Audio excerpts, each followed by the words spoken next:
আসসালামু আলাইকুম। আপনারা যে কবুতরগুলো দেখতেছেন এগুলো ব্ল্যাক লাহোরি কবুতর।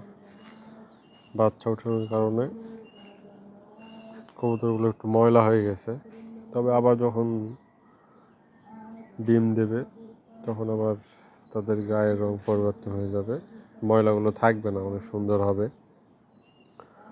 তো আপনারা যারা কবুতর পালন করেন অবশ্যই কবুতর পালনের পূর্বে জাত নির্বাচন করবেন। কবুতর যেহেতু খোলামেলা জায়গায় থাকতে পছন্দ করে, আলো বাতাসযুক্ত, আপনারা সেরকম সুন্দর জায়গায় কবুতর রাখবেন। দেখেন, এটা একটা রেড লাহোরি।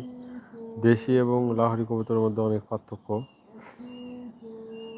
লাহোরি কবুতরগুলো অনেক বড় হয় এবং সুন্দর হয়, এবং এগুলোর দামও তুলনামূলক অনেক বেশি দেশি কবুতরের চাইতে।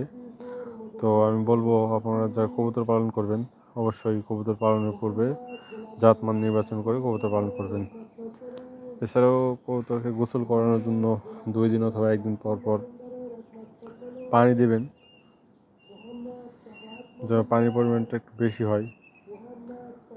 যে কোনো পাত্রে একটু পানি বেশি করে দিবেন, যেন কবুতর সুন্দরভাবে গোসল করতে পারে। এই যে কবুতরটি দেখতেছেন, এটি একটি রেড লাহোরি। কবুতরটির সাইজ দেখেন, অনেক সুন্দর। তো আপনারা যারা লাহোরি কবুতর পালন করতে চান তারা অবশ্যই কিছু নিয়মকানুন মেনে চলবেন।